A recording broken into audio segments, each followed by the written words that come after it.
Welcome to another episode of Conversation Cocktails with your host, me, Lenny B. In this episode, we sat down and spoke to graffiti artist Smog. We spoke all things graffiti, music, and assorted other shit. So sit back, enjoy, roll that fucking footage. How you doing, Smog? Hey, how's it going, Lenny? Hey. Thanks for having me on your show. So, what makes a graffiti writer want to just do it? I mean, what is it where you go, you know what, I'm going to tag and I'm just going to keep going? It's all impulse. Is Definitely. I think it's just an impulse. That's it. Because I know, like a lot of times I'll just say to myself, I'm not going to do that. But then, like, you know, I'll just say, why do it? You know, I can get caught. But then that just impulse just comes over me. And it's just, before you know it, I'm like, there I am. Would have taken a mop, copping a tag where I shouldn't be. You know what I mean? What made you want to start writing? Well, I got into it later. I used to always see the trains. I was big into it as a kid, and I used to watch a lot of TPA, the Public Animals, and I used to see those guys growing up in Union Turnpike by the F. I grew up in Kew Gardens originally before I moved to Flushing. And I was just enthralled with it. My dad always took me on the subway. I always loved it. I just loved the, kind of like the insides even kind of creeped me out. Like, wow, there's like this subculture. But when my dad died, I needed an outlet. And I needed to really do some heavy, I was really mad that he died on me when I was 17. So I was just kind of like, what am I going to do? I'm not going to just keep on throwing Molotov cocktails at the park wall, which we used to do, like light fires and smash bottles, and it's just kind of stupid. So then I said, let me take my artistic thing, and I started doing, at first I started making stencils. Like I was doing Crumbsucker stencils when I first started. And I was writing straight edge, I was doing New York hardcore. And then I said, you know, I think that smog represents how I felt. So that's what I started doing. I felt it's like a pollutant, and that's when I started meeting like-minded people. Yeah, like this guy Roar and then K-Pro, and we just started writing together, and that's how I got into it. You got in during like the whole train era. Yeah, but towards the tail end, yeah. But still, you know, there's a whole new generation of writers who will never know that. Yeah, era. it's very sad. I mean, and then that they do the trains, they kind of take them out of service. It's kind of cool when you see them buff now. They kind of like, you can still make out the tags. And I saw recently somebody actually drew a cock over their piece on a clean train, like they just got this. I thought that was hilarious. But yeah, I did. I was lucky to, and it was funny because at that time, a lot of the older writers were even they were like, fuck the trains, we're done with them. They're just gonna get buffed or. But I figured, let's hit them hard, and I was lucky when I was bombing with them. Guys like Cavs, guys like Reese, guys like Remote, guys like Ven. They were taking so many photographs. Yeah. I used to just tell them, listen, none of them had money. I had money. And I said, listen, most of them, some of them had some money, but, and even Ghosts, I said, listen, I'll pay for your photos. Just, you know, just get me doubles. You can keep the negatives. Yeah. And that's what really helped me by actually thinking that way, because I couldn't be bothered. I was exhausted. I mean, coming out of a layup at 4 a.m. and I know that train's going to come in 2 more hours and they're going to hang out and wait for that train to get photographs. I said, have fun. I'm going home. And that's what basically they kind of like cataloged it for me, which was really cool. How dangerous was it? I mean, you know, I've done track training. Yeah. And I know that the tracks are a very dangerous place to be. Mm-hmm. Layups is a whole different fucking ball game, of course. And when you're younger, you don't think that. no, well, danger, and you go, I could deal with this shit. Yeah, I never felt dangerous with it because after living in Kew Gardens, I moved to Flushing for years, and we spent our whole time on the Long Island Railroad, you know, and those were live tracks. Yeah. But the Long Island Railroad was much different, you know, and that's where I kind of like started practicing hitting those walls, just getting myself used to paint, and then spreading out from there. But I never felt endangered. I never felt like I'm going to get my foot stuck. I knew what the third rail was. You know, my dad was an electrician. He always told me, you know, about the third rail. It was like, it's just like sometimes I felt that I was, not that I was light on my feet, but I never was scared of it. No one was ever scared to run into anybody, you know. Well, that was another question I was going to ask. Running into other writers, I never thought of it. Or street people, so to speak. You know, people. There was a lot of homeless down there at that point, and you know, they saw you. I saw them down there, but they were just minding their own business. They were just kind of like sleeping on the train. They see us. I tell you, it was almost like I went in there so naive. Yeah. Now looking back, I was like, "What am I, an asshole? Jesus Christ, how did I do that?" It's like, and you know, and there was a small window I did it. Like these other guys kept on going at it. We started hitting cleans. We were pulling the emergency brake, running on the tracks, and just doing fill-ins, quick fill-ins. And by the time the conductor came through, and you gotta say the city was a lot smaller back then. It was less, like 1 million less people. Yeah. So when you were out at night doing that, it's not like now everyone's got the night shift. It's like all swing shifts. It seems like back then when we were doing like 3 in the morning or 2 in the morning, it was kind of dead, you know. And there was, when you did see like typical white people, either they could be cops, so you kind of like you went through another way. So you never, or just people drunk. No one had a phone. No one had a camera to take pictures of you. So you just kind of like did your thing. You walked onto the tracks. They just thought you're probably gonna go take a piss. So yeah, there was no following. Where's he was, going? Yeah, what's he doing? Oh, let me call somebody. You see something, say something. You know, wasn't that? No.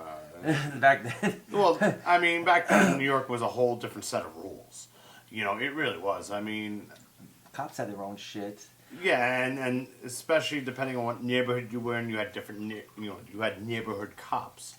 You know, I try to explain. Walking the beat, yeah. And I try to explain this to people all the time. I was like, listen, back then a cop wouldn't take you in. He'd beat the shit out of you, and maybe take you home to your fucking parents because you were gonna get a worse ass whipping from your fucking parents. You knew your local police in that sense. Yeah. You know, maybe more in Manhattan than Queens, but I noticed that like I'll be on the train and I would be all filthy coming back from doing graffiti, and the cops would be on the train, and they would look at me, and they're like, "Well, God, you must have really worked hard today." I said, "Yeah, demo, you know."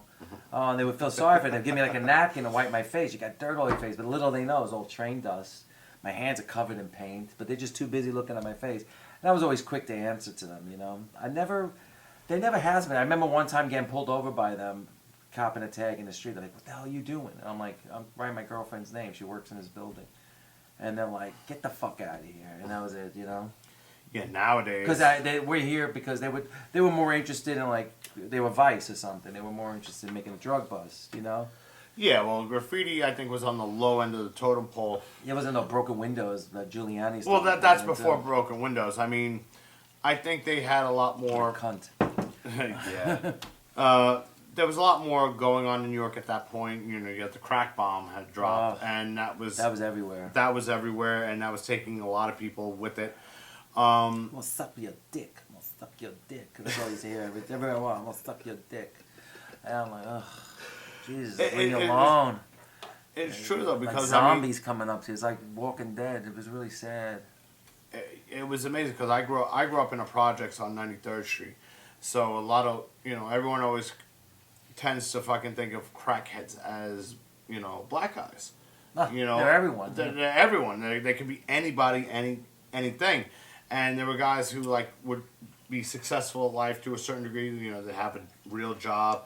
Next thing you know, they're fucking, they're wearing the shittiest clothes because they sold everything. They sold their brand new kicks, and they're fucking. I got some of my best hardcore 7-inches from guys who are on crack. Really? Damn straight. Some guys are just, I'll take it from you. You don't want that Beware Misfits? I'll buy it for you for $20. Still got it? Yeah, still got it. I feel bad. I always feel like one day they're gonna come up to me and say, but I kind of fucked up, but you know what? Yeah, but it's kind of funny. Nothing's ever really yours forever anyway. So eventually I'll pass on, and maybe somebody else will appreciate it. At the time when you were hitting up trains, were you going out solo? You going out with friends? Oh no, I was. I always liked the idea of doing it. Sometimes I would do it solo, but I'm a social guy, man. I can't do it solo. I needed somebody. Some guys can just bomb on their own, you know, and that's just so sad when I think about it. I like the idea of camaraderie, you know, I like the idea that, you know, I had my boy K-Pro, you know, guys that would laugh at my jokes, you know, things like that. Yeah. And it was kind of nice when I was a crew. That was always the best. That was when I always had the most fun. And half the time it was just like, you know, either 2 of us, 3 of us. Then when it became like 5 or 6, it just became too much. 3's cool. I always like 3. 3 or 4. Why? Too many guys, too many, like... Too loud. There was always someone shaking the cans too loud, making too much noise. You get paranoid before you know it, like, who's that? And it's the same, you know, it's one of your guys, you know. You don't know. And then you're like, shut up! Yeah, like, you're quiet, we're too loud. Because you're inside a layup. And, Station's right there, like and the 57th sounds Street. and sound travels. Reverberates, you know. Yeah, sound travels. You get, you know, and it's amplified, and I'm just so paranoid to begin with. Yeah. And then you're thinking, you know, like, who else is coming? What's that? Oh, that's just me. Or where did you go? And then one guy would disappear because he's off to, like, you know, tag on some wall in the tunnels or something. So you just want to, you know, I like the smaller group, but I did like going out with a little, you know, strength in a certain numbers. Yeah. Not that the guys I was bombing were tough, but you know what I mean. I'm sort of a New York City, I guess, historian. You know, I've always loved New York City history because it, you know, being what I do, building buildings, New York has such a... You build buildings? You're a bridge builder too? Yeah, a bridge builder. Building bridge, whatever. I'm like fucking with you. Yeah. I know. Now you fucking got me. All right. So we tend to tear down a lot and rebuild. And that's a sad thing. Because I think we've fucked over our own history quite a few times. I mean, I know what you do. A lot of glass structures. After a while, they start becoming just. It's all the same shit. I feel like I'm in Singapore. Yeah. No, it's definitely true. And then, you know, there's beautiful. And then when you're up there that high and you look down, you see those 5-story walk-ups. It just brings you, makes you all sentimental. When I was in high school, I used to cut a lot, and I would ride trains constantly because, to me, you know, the trains were like what really connected all the boroughs together. Oh yeah, and no truant officer is going to chase you in a train. No, usually not. Usually not. They were always in the areas like 40 Deuce. Oh, they hang out at a park or something because they know you're in a park. But yeah, the train's actually a good place to get away from it. Yeah, you know, I was like, oh, I'm going to a doctor's appointment. I'm doing this. I've been chased once or twice by truant officers, and that's the thing people don't understand. Truant officers would fucking. No, they existed. I mean, they were there. You know? They and then when they wanted to be dicks, they would chase you down. You know, and. I think we need more truant officers, but again, I don't know. We need truant officers to get people off their phones, maybe. It's definitely possible.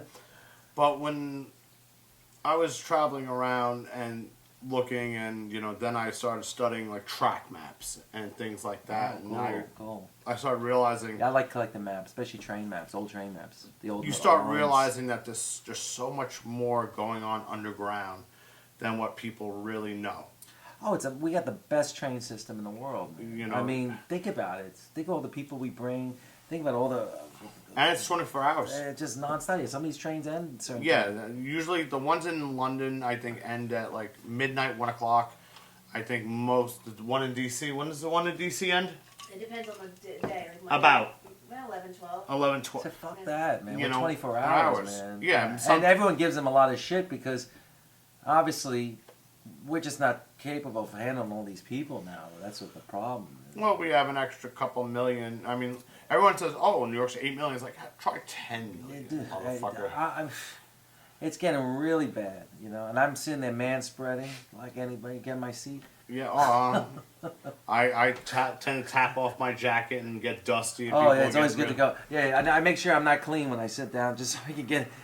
Yeah, just because everyone just squeezes in and they get the kamikazes. They just dive bomb. They don't care if you're pregnant. They don't care if you're old. No, nobody gives a shit anymore. I try to still get up for those people, but just in general. But I still enjoy. In fact, I was on the C today, and I was really excited because you know rarely you get on a C train where you can actually look out of the motorman's window because now all the new trains are you're kind of boxed out. You can't see because they have that weird glass that you really can't see. Shit. Yeah. But this, I sat there looking in the tunnels. I saw tons of ESPO, which I'm not a big fan of, rev stags, And I'm not a big fan. He did a book and he wouldn't give me any credit. Put my thing in there and just gave ghost credit, so it kind of pissed me off. But Revs, I love. And Revs, Espo, J.A., Hojo, all these, J.A. always have a soft spot for it. Hojo is a great new, well, not that new, but he's really killing tunnels. And I just sat there looking, and I felt like a little kid again, just looking, like this, my face against the glass, and just, watching the trains, and, watching the tunnel and the lights and the dark.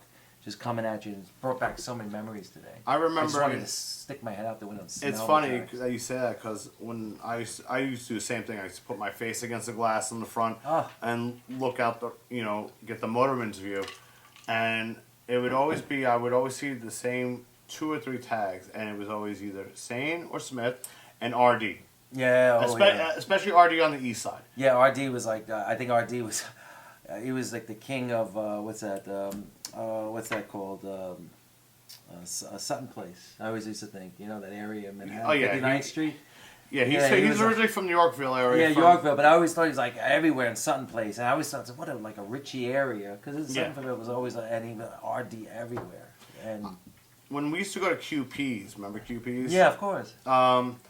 And when I was like 12, 13, 14, and I would drive out to QPs with my parents, and there was a time where Artie hit every girder on the 59th Street Bridge. Oh, yeah. Both sides of the girder, too. It wasn't just like he was just hitting the side you saw. He hit the reverse as well. Yeah. And I was like, what the fuck? And that's when JJ was still alive as well. Yeah, JJ, and then rest in peace, Baron. Yeah. Who died Luke Garrix. I just got thrown down with 357. That was a crew that I always wanted to get down with. I always felt they were like crazy white boys. Yeah, they were. And I always loved the idea that he was like the way I like J.A. They always like their, I don't know their initials, but something to do with their names. You know what I mean? A lot of them did. I mean, unless you were like DE3. Yeah. His real name. It has nothing to do with his. Then there was like Lee 3. There was Wright, PK Note. There was always like such cool writers. KK, Lace. They had like such a great crew. Lace, wow. Lace was really talented. I remember Ghost doing some nice pieces with him. But I remember just not too long ago for RD, and we both had an admiration for each other's work, and but he is naturally I can't compete against him. He's definitely an all city type of guy. I told him I wanted to bring the fire hydrant I took at home to have him sign, and he goes, "That thing weighs 500 pounds." I said, "No, I don't have a fire hydrant, but it is heavy. Those fucking things like 500 pounds." It was funny.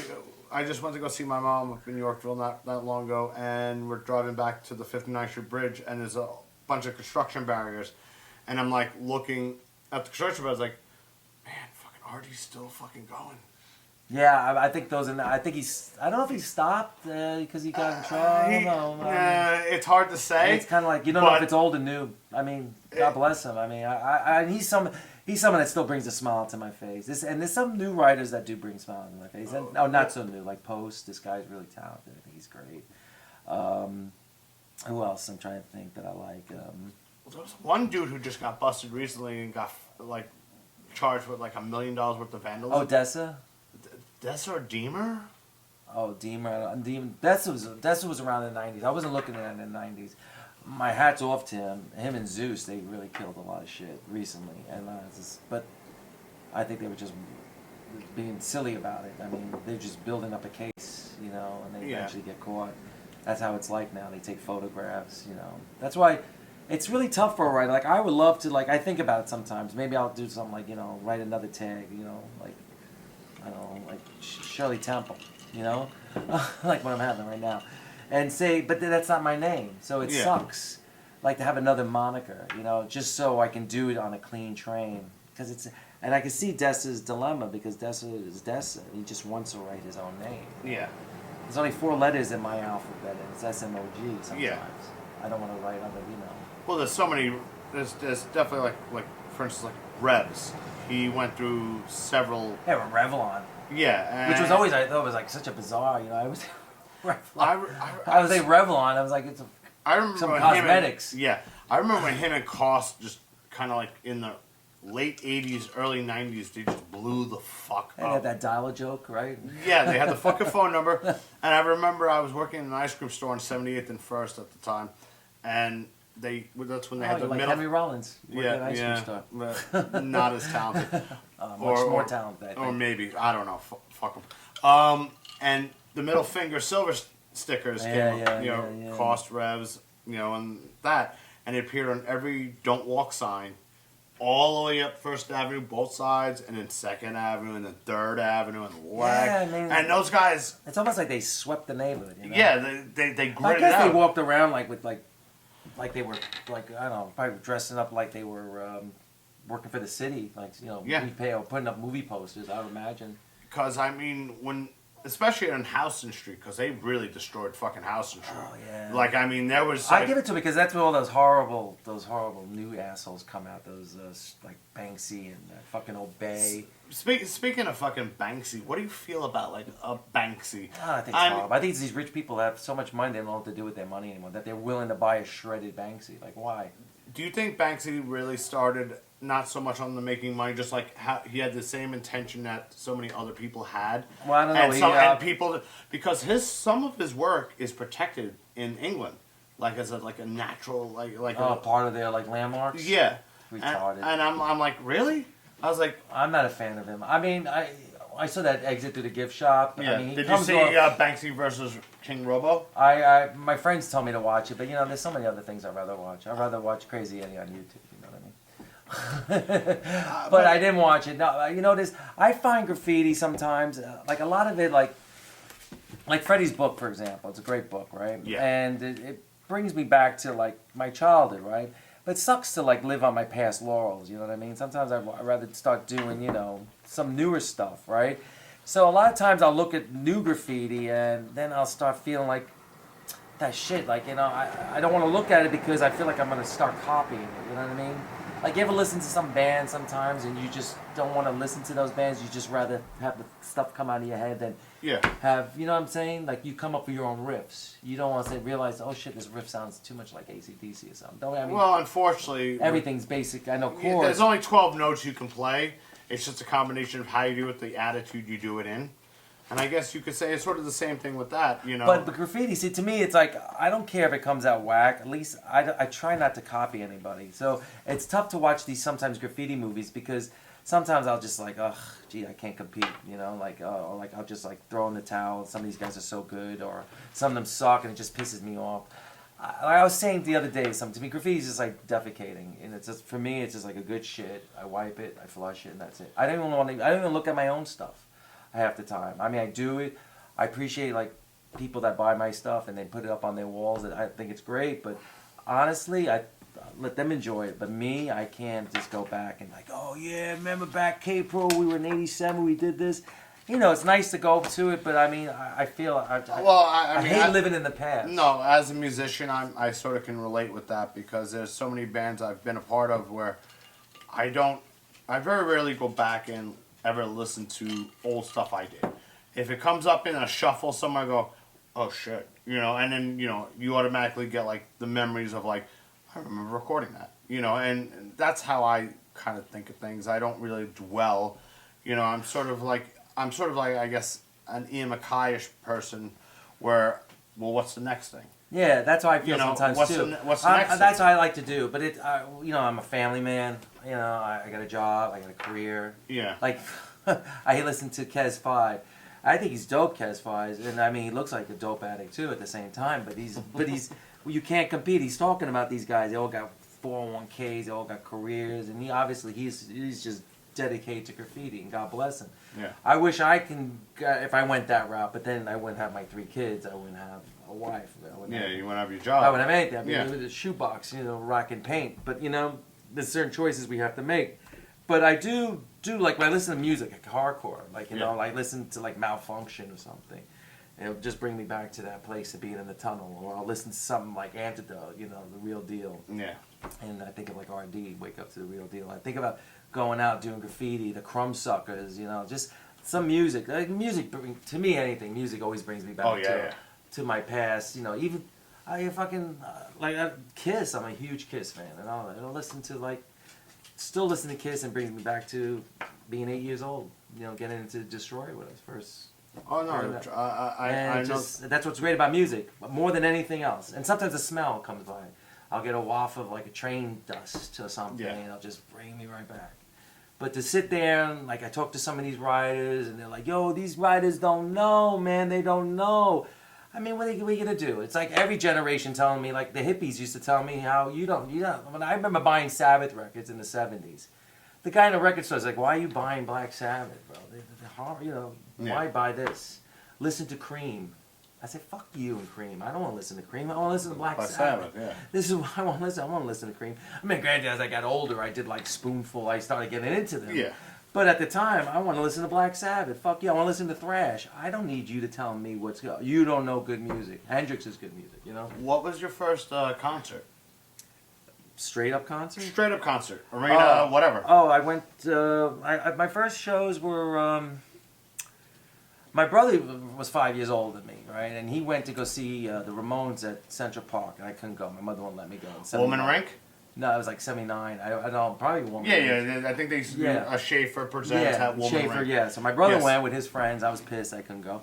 And like the first shows were like then like I remember like the Boomtown Rats played. My friend Jordan wanted to take me. My mother wouldn't let me go. But I ended up going to see Devo at the Really? Beacon. That was one of my first shows. What year was that? Like 80. I was in 8th grade. 81. Oh, wow. Oh, wait. I'm trying to think of 6, 7, 8. Yeah, around 81. But I think it was around right before Freedom of Choice, around Freedom of Choice time. That's about freedom of choice. Yeah. Gates of Steel, freedom of choice. Which was great. And I love Devo. I'm a huge Devo fan. And then, like, after that, my brother took me, and I saw Minor Threat at Great Gildersleeves. Oh, you were at that And show? He took me to that show with my friend Lorenzo, his friend Lorenzo. And that was a great show. And there was a lot of bikers there. I was just like not in my element. I didn't know hardcore. Like, I mean, I listened to it. But you really were not like... No, but I mean, like Yeah. when I was a kid, I loved the Ramones. I was listening to the Clash. I would say pretty much at that point more Sandinista and Give 'Em Enough Rope Yeah. than getting on to their first album. Yeah. And like when I first got into the Ramones, it was Rocket to Russia. We're a Happy Family. Yeah. And Swallow My Pride, which I always thought sounded like a Who song, which I love. Yeah, that Leave Here, that era. Yeah. I didn't even know about the first album until a few years later. But I was into like the Talking Heads, the Cars, all that. I love Sabbath. My brother and I were big Sabbath fans, like Technical Ecstasy, Sabotage, records like that. The first one. So you really got to see some... Like, Yeah. Then I saw Screaming for Vengeance. Then I saw. Wow. Then I saw the Scorpions with Bon Jovi. I started going to those shows at the Coliseum. My brother went to the Black and Blue. I didn't get to go see Black and Blue. Stuff like that. That was with Blue Oyster Cult and Black Sabbath with Ronnie James Dio. And then after that, I started going to Lush. But I wasn't... Like, I remember, like, when the Ozzy played the Palladium, I wasn't going to that. That's when I started going more to, like, Urban Plaza. I discovered Urban to Danceteria for shows, Peppermint Lounge, stuff like that. I started getting into that. I've never been to A7. I never even knew the club existed. CB's I was going to matinees. In fact, Ghost was going to a lot of matinees, and K-Pro met Ghost before he met me. And he was big into that hardcore scene for a while, but then he got out of it. But it was tough for me, especially once I started getting into graffiti, like around 86, 87. I stopped going to those matinees because it was very... I was exhausted from doing the trains the night before. And Sundays are... Today, I still hate Sundays. I'll take a Monday over a Sunday any day. But, I mean... and the matinees are so long. They used to be so long. So many bands. I mean, after a while, it was just like you got lost in the shuffle. Yeah. That's why I like the rich shows better, or the old Rock Hotel. At least, you got like... it was nice. It was night. You're refreshed from the morning. You can do it. Then maybe go hit some trains that night, which was nice. I love the Ritz. I always did. Yeah.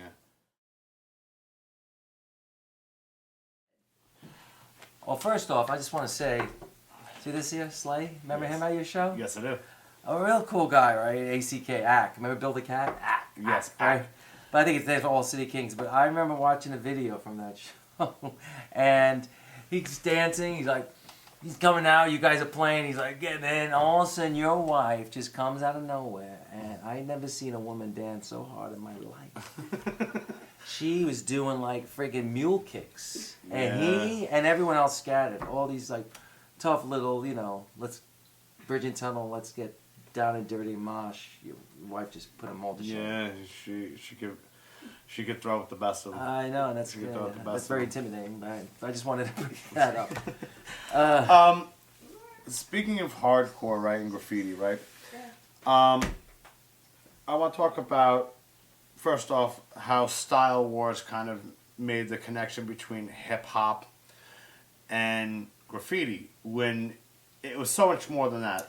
Yeah, you know, a lot of these graffiti writers, they were writing, a lot of these hip hop, like MC shows, these parties they were having, they would get the flyers done by graffiti writers. Yeah. So therefore, I guess that's where the correlation started. And I mean, yeah, I guess if you grew up in the South Bronx, you were surrounded by that. But you know, writing is not it's a 5-borough thing, you know. Yeah. And it's not all about the Bronx. The Bronx wasn't all about hip hop. You know, a lot of guys like Sun and Pro were writing Led Zeppelin, Black Sabbath. Kane was big into Sabbath, and Star Wars just, you know, their soundtrack, you know, but you know, it kind of fits for that movie and for 1982 and that time and the people that they were interviewing. But in my opinion, and the people I ran into, you know, Ghost was a big Pink Floyd fan. A lot of guys like I was a big Hellhammer, Celtic Frost fan, you know, Celtic Frost, whatever you want to call them. Something from ooh. Before every fucking I love that, and to me, that's just like it's like getting a waft of paint in your face. But they were just brutal, and I loved them, and Bathory and all that. But you know, of course, they never touched on that Venom. But there was guys that were into that, and a very small minority. But then once the hardcore scene really blossomed, like. I don't know, like at the time, I don't remember anybody, like I would go to hardcore shows, I don't remember people saying like, oh, that, you know, these, like this guy's a graffiti writer, you know, and this guy's into hardcore. It was just kind of like, it's just like kind of like it all just happened at the same time, you know what I mean? It's like, you know, somebody like in hip hop and somebody like playing CeeLo, you know what I mean? Yeah. You know what I mean? It's just kind of like, I don't remember anyone like singling people out, but I remember like me and Nats was really like, you know, loving graffiti and guys like Sane, you know, God rest his soul, and it's cool that like Freddie's book right here, Urban Styles, actually almost got it wet. Oh, I did get it wet, sorry.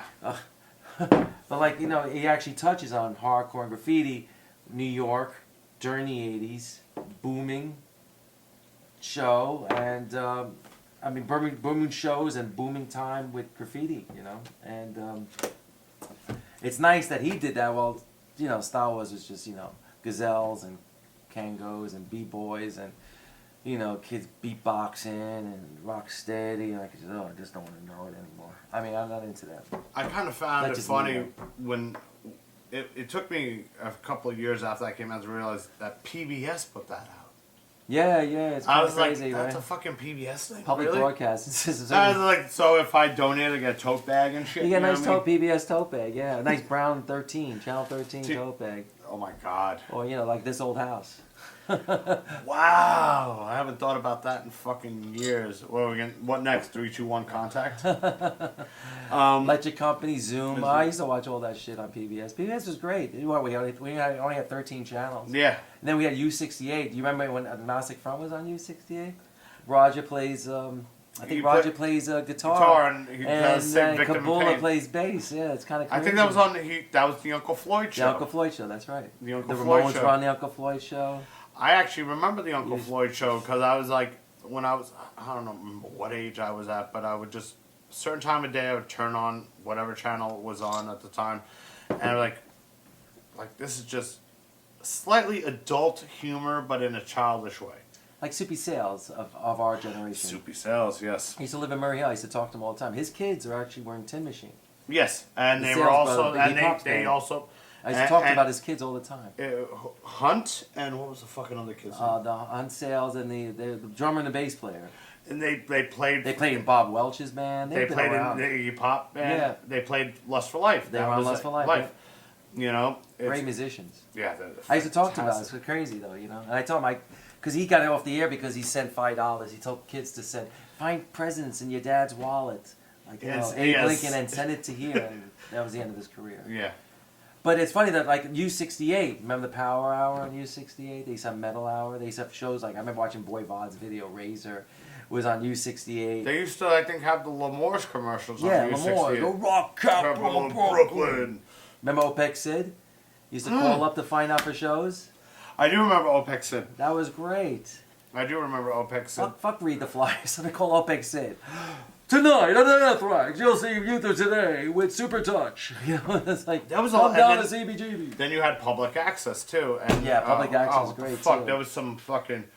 Oh, there was... I can't... There's that horrible Ninja Kung Fu theater. That guy, Vinnie Vincent's. I see that guy at those chili conventions. There was... It's like, But back in the day, it was great. They had like I remember watching Public Access. My dad, not my dad, my uncle had in the city used to be like Channel J, like Midnight Blue and all that. It used to be all like the Midnight Ugly Blue and George Robert Byrd. and the Ugly George show. This guy used to interview Yep. people, prostitutes in hallways naked, and he would be naked too. Yep. You know, just crazy. And then I remember, I don't know, as a kid, I remember waking up in the middle of the night and you turn the TV on, it was just boo, Yep. and the fucking horizontal lines, you know. or Just right bad. before we go off, they played the national anthem. Yeah, the flag. Yeah. The flag, and then it would go to fucking a test pattern, and ooh, and it's static. And static till about 5 or 6 in the morning, especially if it was on Friday to Saturday. Then the first thing on TV would be Davy and Goliath. Oh, I used to love Davy and Goliath. Same people that did Gumby. I love that stop motion art. That's why I'm a big Ray Harryhausen fan. You know, like Clash of Titans and all that. Oh yeah, I remember. Cyclops. I love that. That just influenced me. It's a lost art because nobody really does it Yeah, anymore. fuck CGI. Everything's CGI now. Everything's CGI. I can't even watch cartoons that much anymore because they suck. Like Wizards, I can watch over and over. It's like nobody does stop motion anymore. I think again, I'm sure there's somebody at SVA or fucking FIT or something like that who is still doing like art project. It just takes so films. much time. I mean, you have to Yeah. really be patient. Yeah, no, photograph stop everything. motion is definitely paying us. Speaking of artwork, let's talk about Raymond Pettibone because we were talking about that. Oh yeah, big fan. Big fan. I've actually been doing some of his stuff lately. Like I've been doing like some sexual drawings lately, just trying to keep away from the SMOG sometimes. Yeah, I mean, Pettibone. For anyone who doesn't know, by the way, Raymond Pettibone was responsible for most of the Black Flag artwork, Minutemen, flyers, Minutemen, all those. and a lot of SST yeah. stuff. And Pettibone is a world-renowned artist. He Yeah, is kind of like my friend Reese is now. Yeah, big. he's a little, Touched a by an angel. Yeah, but he is. That's how aren't we all? Yeah, I guess. And he definitely has a, from what the few people I've heard, like when you hear like there's a couple of documentaries about him on YouTube.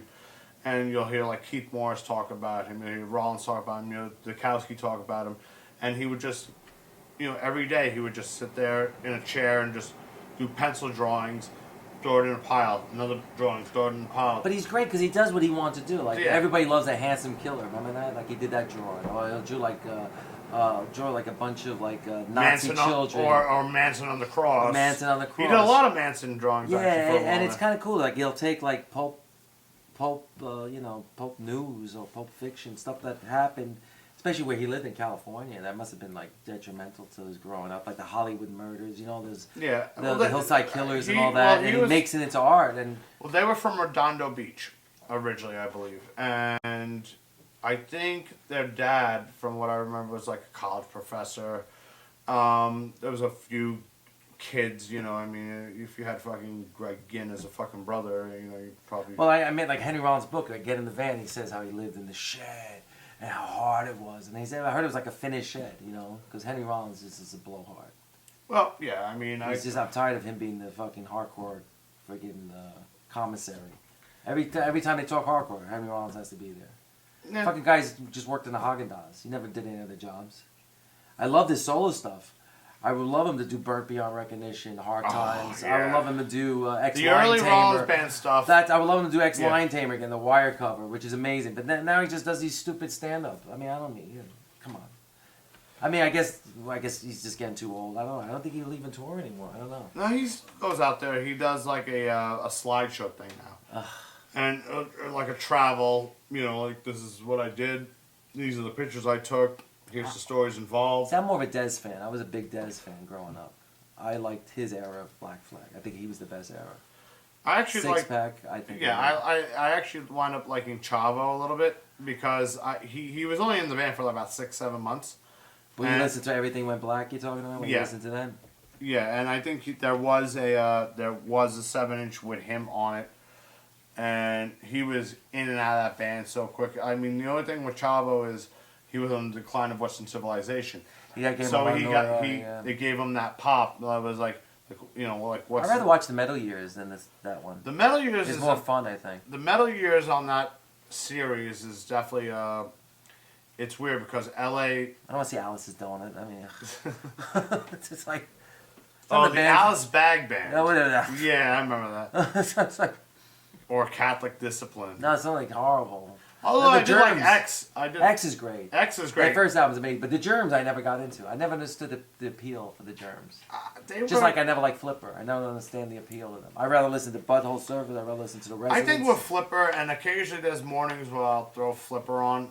Really? Yeah, and I'll tell you why. Is that after a hangover? No, it's I just to want get a hangover. I just want to annoy my upstairs and Oh, downstairs that would neighbor.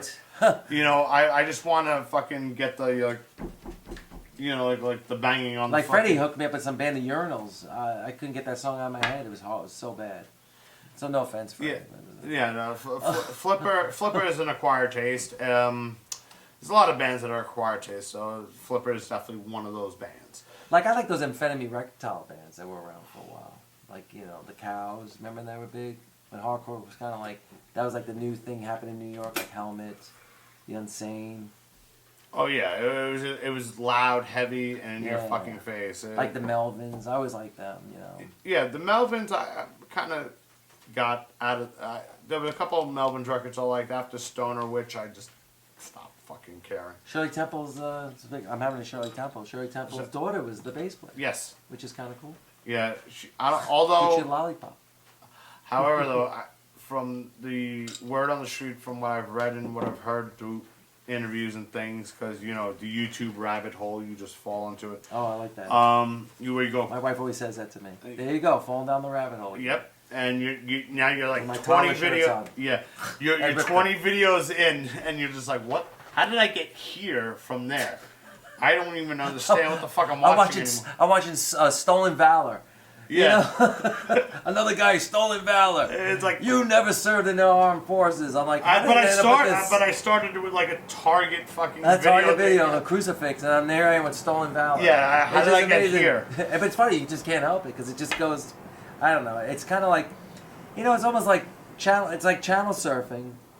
Because now when you channel surf, I mean I don't have a TV. My wife got this thing with PlayStation. We watch TV. Yes. But I think these motherfuckers know when they have a commercial. Because when you channel surf, everyone has a commercial. Yeah. But with YouTube, you don't have that, which is nice. You- So it's you like have almost some. like a bad channel surf. Oh, then You have some, but you can skip most of them. Yeah, the freaking And then there's those stupid commercials for whatever Geico last 5 seconds, and you want to click it to skip, but it doesn't work. Whatever. well, that's up. That's honestly, that's really up to the person who has a channel. Like I could put commercials on what I do, and I'm like, I'm not looking to make. I go to work. This is done for fucking fun and games. It's just It's not for you to get fucking hammered. well, it's Friday. It's Friday. I've worked all fucking week. I don't give a shit. You deserve a cheers Yeah, exactly. with my Shirley Temple. Is Uh, that not even? That's not even a bottle. That's plastic. No, that's Oh, that's like glass. plastic. That's glass. I thought- This isn't screw top fucking bum shit. I was because Nemo's drinking OE now, and it's in plastic bottles. It's like I couldn't believe it. Really, Nemo? We're gonna have a fucking talk. A fucking OE in Really? plastic. Fuck out of here, Nemo, Malt liquor. please. Yeah, he's great though. You had a good time at this show. Yeah, That he was did. Fun. He's a good guy. So, Yeah, he did. so was FC. MG if he could have been there. Just a Yeah, little I'm shout out. surprised that Jared didn't show. He was He had supposed some issues he had to take care of. Nah, it's Him, understandable. personal. I mean, He's a great guy too. In fact, for a second I thought you were wearing his hat, but you just happen to be like yeah, you shop at the same hat store. yes, we do. Let's talk about graffiti beefs. Oh, okay. Yeah. There's a story because the first time I actually met you was at one of Freddie's events at Generation Records, Oh, okay. and That's a you good, actually I like that record store. and you actually signed. You did a piece in one of the first edition of my book.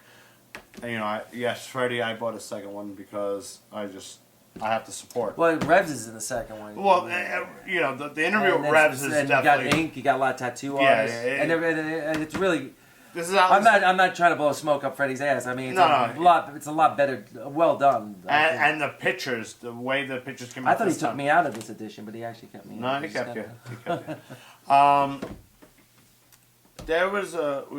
There was a point where like everyone's talking about beef, and you know, like Isaac talked about beef, Joe talked about beef. Isaac, yeah. And you know, Isaac.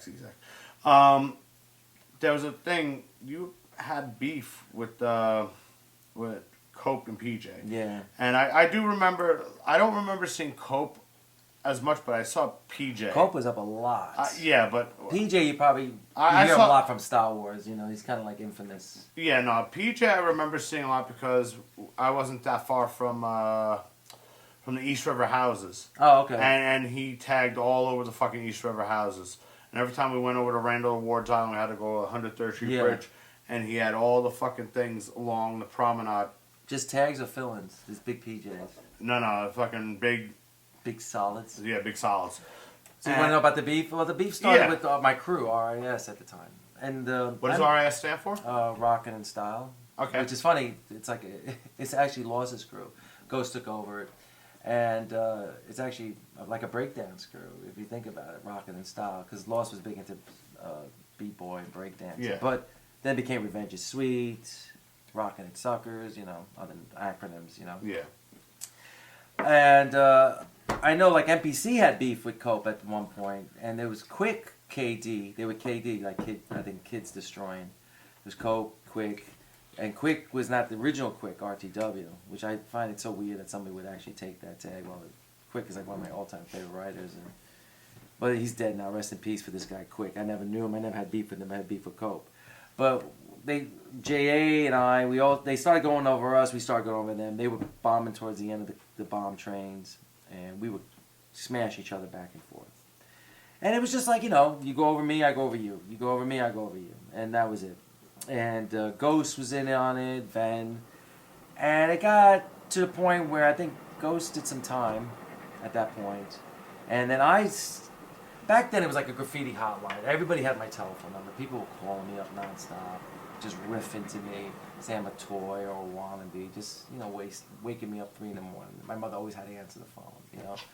It was one of those, you know, no call ID, just, who the hell could be calling at 3 a.m.? Yo, you fucking suck, you know. So I remember they got a hold of my address, and I was getting these postcards in the mail, like dead mobsters from Cope and PJ. This is going to be you in a gutter.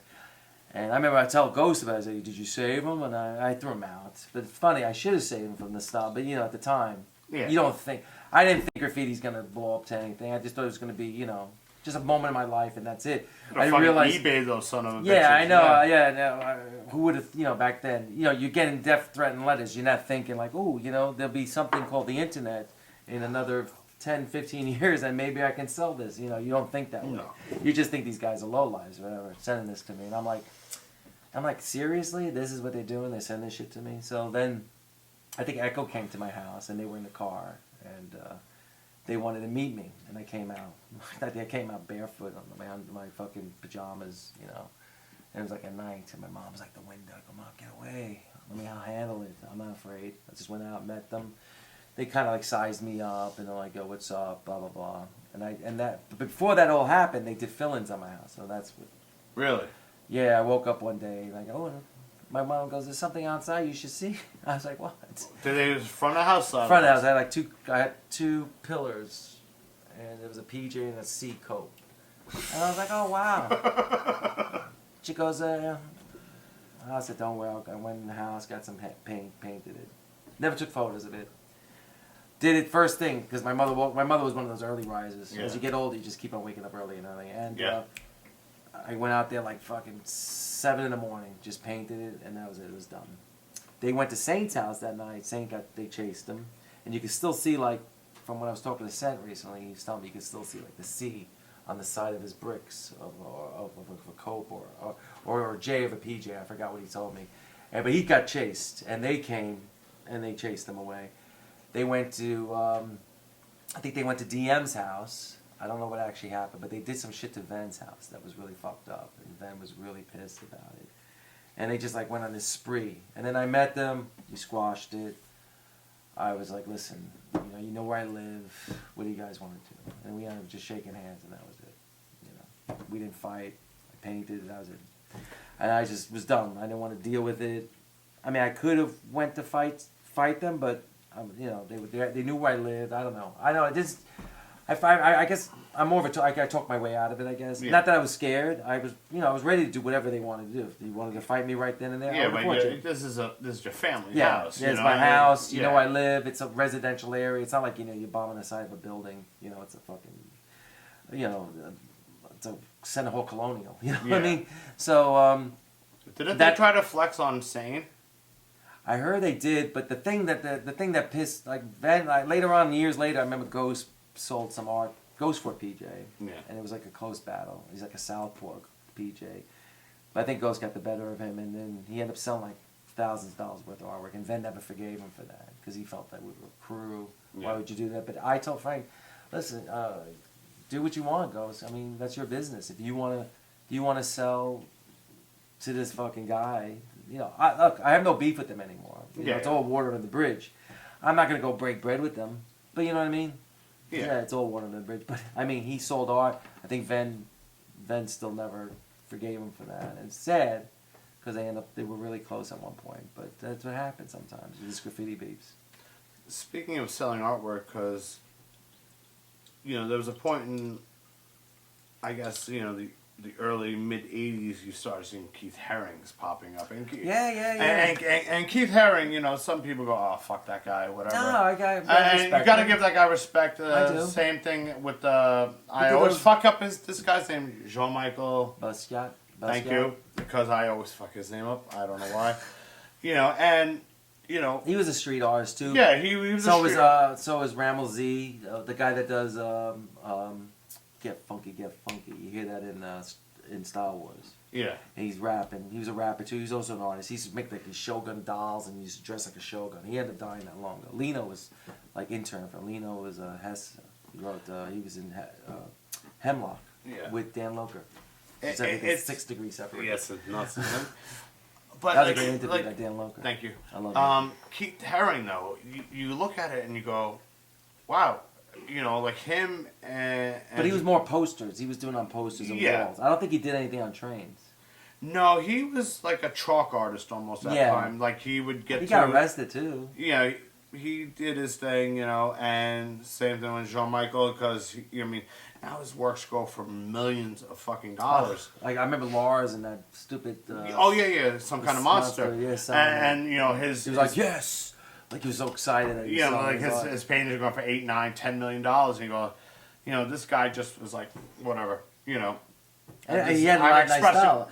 I think he had great style. Just like I used to love Missing Foundation. It's a shame they never... the upside down cocktail glass. I remember for years when I was going to high school, I would see that everywhere, and I was like, "What the fuck is that?" They were banned, Yeah, I didn't know that till years later, and I was just like, I would see this fucking the upside down cocktail glass they with play the like fucking with lines. Swans. You see them like Swans Or the CBs. gas station, or but they would play CBs and play the gas station. Yeah. That's what like Gigi played, right?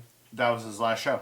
Ugh, I I never was a fan of. No, I never got the fecal matter or whatever. Okay. I like War because it was fake shit.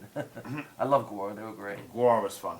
But yeah, like Missing Foundation, I for years I would see that upside down cocktail glass thing. I thought it was great. The party's over. Yeah, 1933. Yeah. The start of the Third Reich, I imagine. I think that's what it was. And I was like, what is this?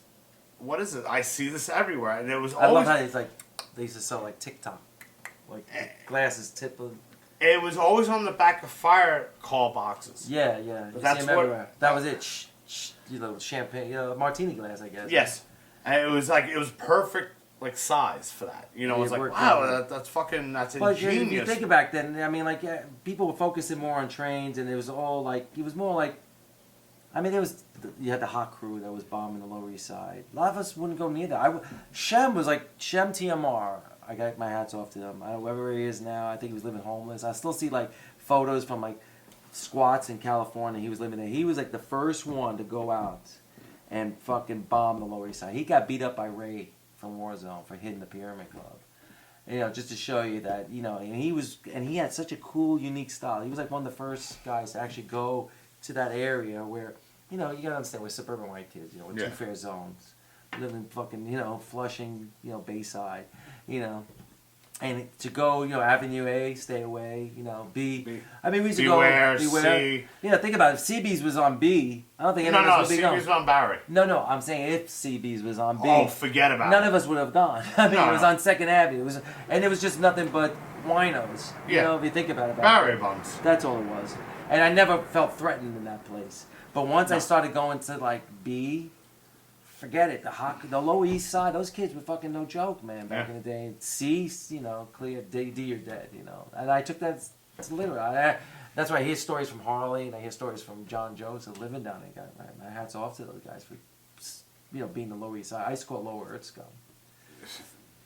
Yeah, that's how it was back then. But I mean, it was tough. It was a tough neighborhood. And I was, you know, for a white kid to go there, just like some of these streets I wouldn't go to in Harlem. I remember going to Crazy Eddie spot. It was nothing but white guys. Getting white guys and girls getting dust.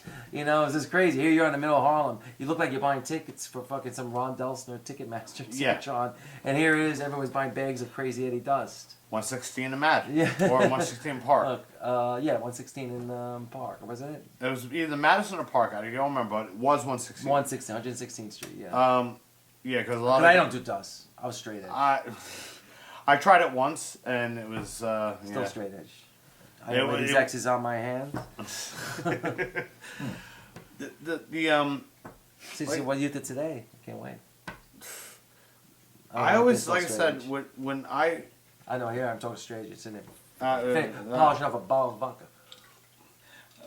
like I said, I grew up in Yorkville, so I was exposed to 357 guys, right? But like I said, my thing was, I guess, my first exposure to graffiti and tagging and pieces and writing was probably like going up to Corners, this place up in fucking up on Gun Hill Road, and you know, the Bronx was a fucking war zone in the mid '80s. Oh yeah. You know, it was a complete. It was a trip to take the train at the. And the thing was, my father would always drive us everywhere. It wasn't unless I was going somewhere with my grandmother. Yeah.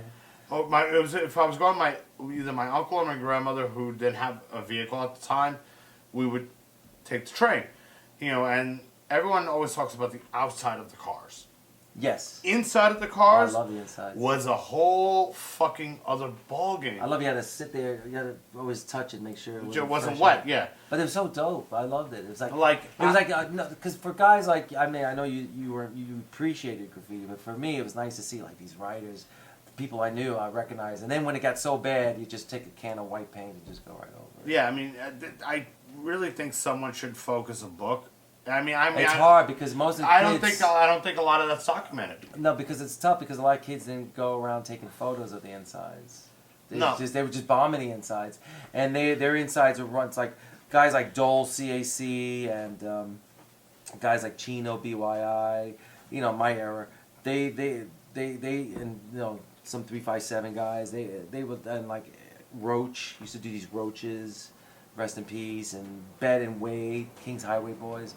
These guys were killing it, but then nobody actually sat there and said, let's go take pictures of it, because they would do it, and then the trains would just, you couldn't, you're doing this in the dark, so it's not like, when a train pulls out of the layup, it's like, you're not going to go right you're not back going to start fucking putting a flashlight on. Yeah. Or when it comes in, first thing in the station, you're not going to go look for you. It's hard to document. It's nice when people took pictures of their girlfriends and there's their tags. That's how it worked. But everybody was taking pictures of the outside. It's just like throw-ups. Not many people took pictures of throw-ups. Throw-ups are writing your name quick, you know?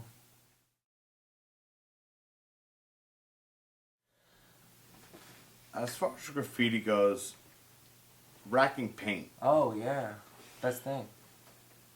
What was the process of that? I mean, nowadays they lock the paint up. Yeah, but now a lot of people get store credit, or they'll get a cheap can of paint, and they just constantly bring the cheap can of paint over to Rust-Oleum if you do like Home Depot. But yeah, they started putting the cage, but in the back, the cage used to be open. You'd be able to pull out from the back, so it's kind of like defeated the purpose. You saw a cage, almost like you see a fence for a train yard, like Limitates of Toys, but there's other ways of doing it. So you used to just like reach your hand in there, or a lot of times you could just be talking to somebody at a store and tell them you want paint, and they'll open up the cage for you, and they say, oh, by the way, and you'll just get their attention somewhere else, and you just put 2 cans into your bottle. Flight jackets were the best. I miss my flight jacket. Now I have a sort of a flight jacket. My flight jackets were always the best to rack paint. What was your paint of choice back then? Oh, Rust-Oleum, without a doubt. A lot of people like Krylons for the colors, but, I was more of a bomber. I mean, I did do pieces, but Rust-Oleum, just something about Rust-Oleum just had a better adhere to it, and it just brightened. Krylon just seemed to be very watery and very, iffy. But also the best way to rack was soil. Faye taught me that. That was nice. We used to go to, channel home centers and pergaments. Yeah. And we'd get a big flatbed, and we'd load up paint on the flatbed and just throw soil on top of it and just walk out. Nobody thinks of a bunch of teenagers stealing soil, so it's kind of cool. And then it's cool because they're like form-fitting. Just like... But now I buy paint. Like the other day, I bought paint at a place in the city, and it was full of these hipster fucking losers that were in there, and they were just like the worst. Made me just want to just throw up. They're all sitting there just like drinking beer, and they're like, oh, you right, oh, you... And it's just like a bunch of, they were just so, they wearing these thick, stupid shades and these fucking fake mustaches, it seemed. Just like, just so cool patches, man, because I had my patches on for my work, like my Sodom and Possess and all these bands I used to listen to. When you were doing trains back in the day, did you ever do a full car? Yeah, I did top to bottom. Top to bottom. How long would something like that would take? I'm quick. I still am quick. Even when I do like legal spots, some guys just take forever. I believe graffiti should be done quick, so I would do everything quick. So everything's like kind of dusty. Yeah, like I did a ghost coat with Ghost. We did at the M Yard. That was like the longest, and it was just so tiring, And he would do it like the ocean, and I did my stuff underwater. He did his stuff lodged on the beach. Yeah. Of a boat, and he's washed up on the beach while I'm sinking underwater with a chain and like a wave, like a mob hit. And that took like hours because we were just filling in the whole fucking train, and it was in a yard. And we had to actually like find things to stand on, and it was getting daylight, and I just felt like we were overstaying our welcome. But I used to always like doing window downs. It's always nicer. Several hours to do a because full when car? you do a full car, then they clean the windows, so it's kind of like takes the whole feeling away. But at least I got pictures from it, and supposedly a lot of people like that car. It's kind of cool. He gets more credit than I do. He always gets more credit than I do. But What does something like that take? Like 7-8 hours? Oh, it just felt like it. It was an M Yard. We started like late at night. Sun was coming up. Oh, the M Yard Middle Village. Yeah, it was a nice place. Real white trash area. Still a really white trash area. More dead people than alive people. Everybody we've seen have a D tag. Deck, Dean. Shout out to BL. He's from there. He's a great guy. Not that he's white trash, but it just I don't know. Very Polish. It has that very. To me, it's like one of the last of the true like. Well, now it's changed. I think that's becoming hipster now. A little bit. Yeah, a little bit. It is actually, but it always was like a working class area. They had the yard there. It was always a dope place. I liked the M Yard. I always had fun there. What was I gonna say here? Pickens was my favorite. That was under a project. That was crazy. Pickens? Yeah, it's Pickens. It's like in East New York. It was just like such a bugged out place. In fact, I still got tags in there. It's actually under a city project. It's kind of crazy. It's a yard under a project. And I remember it was during Howard Beach I was going there. So I used to wear my hoodie, have my hoodie up like this, And I would walk like this, with my hands in my pockets, like a b-boy, And then, because I remember one time I went there with my hood down, they're like, Howard Beach, it was during that whole time. Oh, yeah. Racial tension. Boycott Sal's. Hey, how come you got no brothers up? Come to think about it, how come you got no brothers up? Right there. Where? Dominican, black guy. Oh, okay. Okay. Okay, you do have some brothers. I do have brothers on my wall. I couldn't get you on that. No, you ain't gonna win on that one. As far as doesn't everyone start off as a toy rider? I'm still a toy. I'm proud to be a toy. You think you're a Yeah, toy? I think I'm still a toy. Yeah, of course. No, I'm never going to be as good as I like to be. I think I'm very humble. I try to be. I am a humble person. I don't think I like, I'll say things suck. I'll say my shit sucks. I'll say other things suck. But I'm never like it's like, like you get like you think bands go around saying, we're the best, and they usually do say they usually suck. I never heard most of your best musicians are very humble. Yeah. The Beatles are very humble when they were around. They were always giving the Everly Brothers props, or Chuck Berry, even Keith Richards. But I feel we're all toys, and I wish everybody just realized that. That to me, as a vandal graffiti writer, there are some exceptions. There's some people in my eyes that maybe they don't see themselves as a toy, and I don't see them as a toy. But in general, I think, it's graffiti. What is it? It's just expressing yourself. So no matter if you're the toyest of the toy, you're still expressing yourself, or the fucking guy who does a master burner, you're still just expression. So to me, they all fit in the same category. I personally don't like a lot of the new graffiti, but that's just my opinion. What about slaps? What's your opinion on that? It's kind of like I throw these Post-it stickers up, these Unite Postals, and they always just disappear. So it's like, why do it? Then I started buying the eggshells, and it's kind of cool. But then you see someone just take a key to it and scratch the shit out of it. It's fun. If I got a few, I'll just throw it around, and it's nice to see some of them stand there. But do I get impressed by it? Do I get the same joy out of it? No. Nothing like taking a nice mop. In fact, recently I just got some Garvey ink. Oh, I'm so excited about it. And when you guys played, I copped the tag on the door. And Garvey ink is, if you're not familiar with it, it's the supermarket ink that they used to use on the price guns. So if you mix that, it's beautiful purple ink, sometimes red. Sometimes I use it on stamp on meat. And you mix that with Flowmaster or Marsh, it just make this great fucking sick mops, and just drips. And it gets really messy, but it's like the way tags should be. Like the way the insides we were talking about at one point.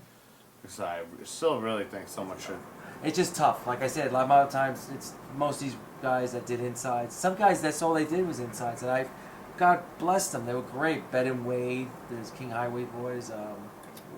We Do Damage. WDD. Roach. These guys were amazing, and they don't get this recognition. And I love their stuff. Dole, CAC. Chino, BY. He gets his recognition. Someone has to have photos of this. There are photos. There are, but they're not just like a photo. Like people stand away just getting a photo. It's always like guy's girlfriend or someone sleeping, and it's kind of cool. It's tough to do that these days. Now you take pictures of people and you can get arrested.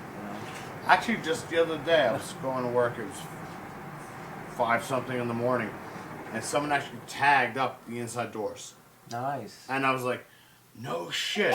I like that. Better than seeing it on the outside. Because I'm in the inside more than I'm on the outside. Yeah, exactly. Like I said, when you see an outside thing happen, it's usually taken out of service immediately. It's like, back into the yard. And they get their photos, and or they make all the Europeans happy. Yeah, or on Instagram you'll see it. It's like someone fucking tagged a train in the 7-yard over in Flushing, and you go, oh, that's cool. It's never fucking seen the light of day.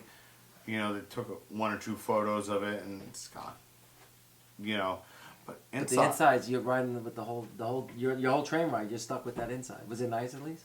It was all right. Yeah, it was big and fat, and it was on the doors. Remember Prey? That woman that used to write Prey. There's a lot of fucking talk about that woman. Yeah. That was kind of cool, even though worship God. Right? Yeah, Killjoy. but still, it's cool. It's part of my growth. The Killjoy. Remember that? Kilroy was here. Kilroy was here. Killjoy. Oh, that's a Killjoy. Kilroy was here. Yeah. It's it's just part of a history. You That's know. what I'm saying. That's expression. What she did, was it artistic? No, but she got my attention, right? That's all that matters. That's what I like about graffiti. It's just like my friends, just seeing my friends up and then seeing me up. And the best to me is when people tell me, oh, I'm in an alleyway and I saw a fucking tag of yours or in a fucking job box somewhere. It just blew my mind. You know, it's kind of cool. Well, it's When I fun. hear that. Instead of saying, oh, you're on Instagram, you got 50,000 likes. And that's why I don't do Instagram. Because if I did Instagram, I'd be like, why the fuck do I only get 30 likes? That's not fair. No, but, you know, that's why I find it just creates this, I don't want to do it. My wife does it, and I do troll it sometimes. I Yeah. take it, what are you doing? Give me back my phone. I'm like, sorry. Freddie posted a video of me as Darth Vader, you know. Yeah, we've seen those I wanna- fucking fun, strange videos. We'll say that much. It's cool. It's just someone who's a little too in love with himself, I guess. I don't know. Yeah, but I mean, especially in the last couple of years, you know, me and Michelle have definitely been paying attention to more of the local writers. Like, do we know this person? It's like, how's their style doing? It's okay. You know, it's sloppy. It's not tight. You know, whatever. You know, we'll occasionally see somebody we know.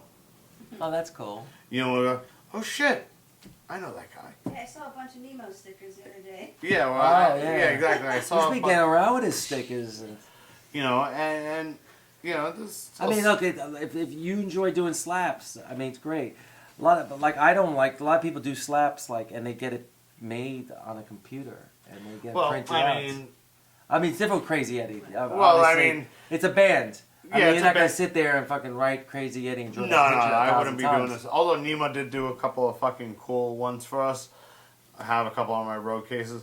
But, you know, at this point, these are making the fucking rounds all over Well, the yeah, fucking but city. I'm saying me as a graffiti writer, I like to doodle, you know? Yeah, Like well, Scheme said.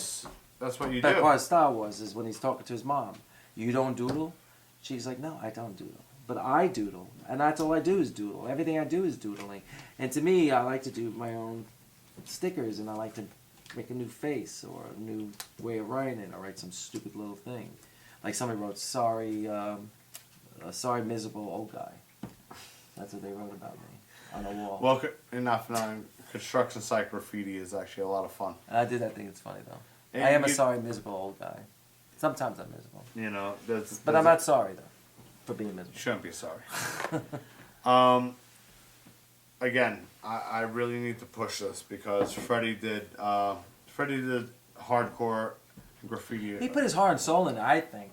You know, and at the time, I never met Freddie. I don't know Freddie from a hole in the wall before I met him. And I remember he did, like, the No Echo, and Yeah. he did some graffiti writers, and I was like, I should be in that. You know, I was pushing right New York hardcore. And I think, thank God bless, you know, a guy like Isaac, I think, actually pushed my name out there and got me in touch with Freddie, and I did the interview with him, and I'm more than happy to promote his book and push it. Even though, you know, just for the love that he put into it. Yeah. No, Freddie put a lot of passion into this book. I And agree. if you haven't gotten it yet, go find it. You can get it on Find Amazon. it, steal it. Steal it. No, don't steal it. Freddie used to get paid for this. Steal it from another writer. Yeah, exactly. Vic it from another writer.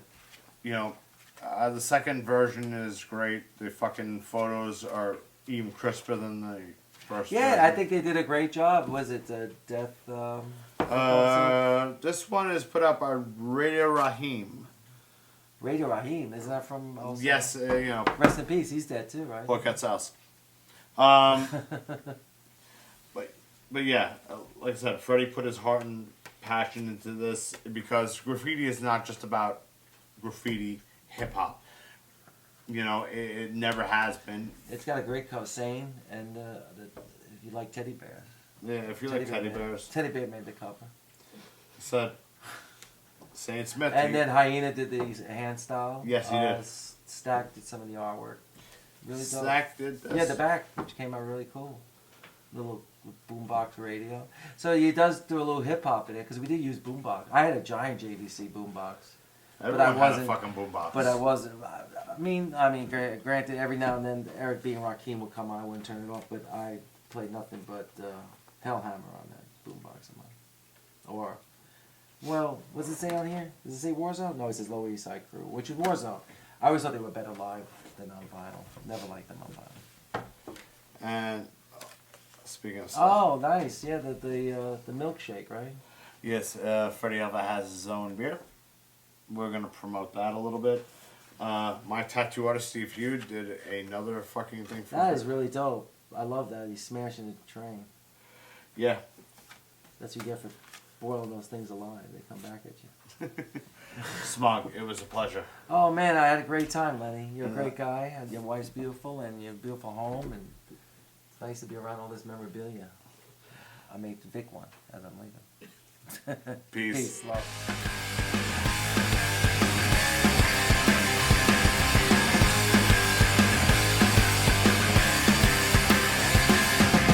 This is Rocky's of a big city.